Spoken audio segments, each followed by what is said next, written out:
హైదరాబాద్ నుంచి శైలజ రాస్తున్నారు. దేవాలయాల ముందు ధ్వజస్తంభం ఎందుకు పెడతారు తెలియచేయగలరు అంటూ రాస్తున్నారు. శరీరమాలయం ప్రోక్తం శిరశిఖరముచ్యతే. ఏ దేవాలయాన్ని చూసినా ఈ శరీరానికి సమాంతరంగా స్పష్టంగా కనిపిస్తుంది. మనం ఎలా అయితే ఇలా కూర్చున్నామో ఈ పద్ధతితో దేవాలయాన్ని కానీ చూస్తే స్పష్టంగా దేవాలయం మనం ఒకేలా ఉంటాం. ఈ పైన ఉండేదంతా ఏ శిరస్సు మనకి కనిపిస్తుందో ఆ శిరస్సు శిఖరం, దేవాలయానికి ఉండే శిఖరం. ఆ శిఖరం కిందికి వస్తే ఇది గర్భాలయం. హృదయం మనకి ఎలా అయితే నాలుగు వైపులా మూసి మాత్రమే ఎలా ఉంటుందో అలాగే దేవాలయానికి ఉండే గర్భాలయం కూడా స్పష్టంగా మిగిలిన మూడు వైపులు లేకుండా చూడడానికి వీలుగా ఎదురు మాత్రమే తెరిచి కనిపిస్తూ ఉంటుంది. ఇది హృదయ భాగం. ఇక్కడి నుంచి ఇలా వచ్చిన తర్వాత ఈ భాగం ఏదైతే ఉందో అది ఆలయానికి ముందుండేటటువంటి రంగమండపం అంటారు. అలా నృత్యాన్ని కానీ ఇంకా ఏదైనా కానీ వేదధ్వానాన్ని కానీ మరో చదువు కానీ తాము చదువుకున్నటువంటి చదువుని మొట్టమొదటిసారిగా స్వామివారికి నైవేద్యంగా సమర్పించేటటువంటి మొదటి ప్రధానమైన ఘట్టాన్ని వివరించగలిగిన వేదిక దాన్ని రంగమండపం అంటారు. అక్కడి నుంచి మెట్ల భాగంతో ఉండి మళ్ళీ మనం ఏ భూభాగానికి రావాలో అది ఏర్పాటు చేసేందుకు ఇవన్నీ మెట్లుగా ఉండేందుకు ఇది సరిగ్గా మనం శరీరాన్ని మరి ఇంత శరీరాన్ని జాగ్రత్తగా ఇలా పైకి లాగి నిలబెట్టగలిగినటువంటిది ఏది అంటే వెన్ను ఎముక. వెను ఎముక కూడా. వెను అంటే వెనుకగా ఉన్న ఎముక, వెన్నెముక. వెన్ను ఎముక.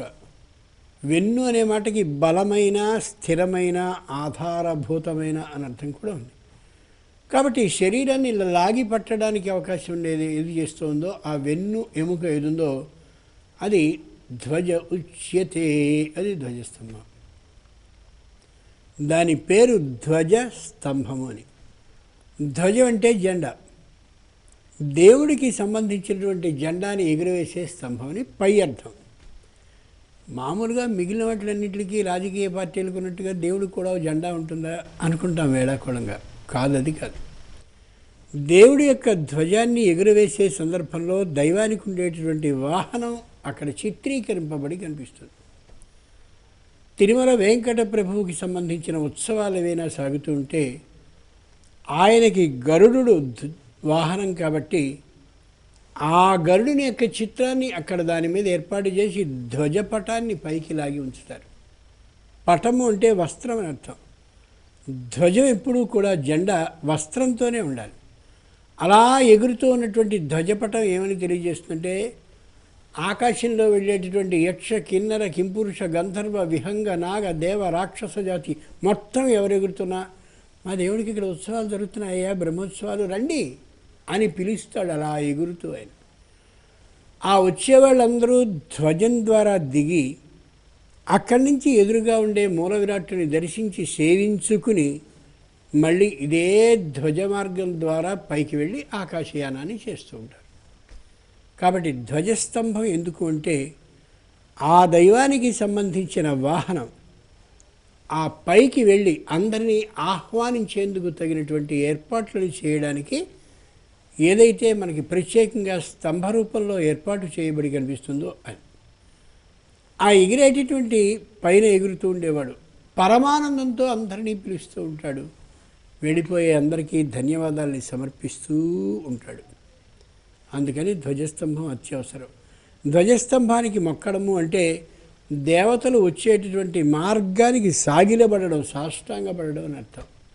అంత అర్థవంతమైనటువంటిది అది. ధ్వజస్తంభానికి పై భాగంలో కూడా శిరస్సులాగా ఒక భాగం ఉంటుంది. పైన మనకి ఆశ్వయుజ మాసం రాగానే ఆ మొత్తం చివరి రోజు ఆశ్వయుజ అమావాస్య వచ్చిన మరునాటి నుంచి కార్తీక మాసంలో ఆకాశ దీపం వెలిగిస్తారు పైన. ఆకాశ దీపం అంటే ఇక్కడ జ్ఞాన జ్యోతిని వెలిగించడం అని అర్థం. అంచేతనే ప్రత్యేకంగా ఒక ఇత్తడి ప్రమిదలాటితో రిప్పాడు చేసి దాని మీద ఒక ఆచ్ఛాదనను ఏర్పాటు చేసి ఇత్తడి కుండలా కనిపించేదాన్ని చిల్లులన్నీ పెట్టి లోపల పెద్దదైనటువంటి దీపాన్ని ఉంచి ఆ ధ్వజానికి ఎగురవేస్తారు. ఆ పై ఎత్తు నుండి పితృదేవతలు వెళ్ళేటటువంటి వాళ్ళందరికీ మార్గదర్శనాన్ని చేస్తూ ఉంటుంది అది. అందుకోసం కూడా ధ్వజస్తంభం అవసరం. ఇంకా అనేక ప్రయోజనాలు ఉన్నాయి. ప్రధానమైన ప్రయోజనాలు మాత్రం ఇవి. ధ్వజస్తంభం దగ్గరుండేటటువంటి ఆహారాన్ని ఇష్టపడుతూ వస్తాయి. ఆ బలి ఆహారానికి పక్షులు, ఇతరమైనటువంటి క్రిములు, కీటకాలు అన్నీ కూడా వచ్చి ఆ ధ్వజం దగ్గర ఉండేటటువంటి ఆహారాన్ని స్వీకరిస్తాయి.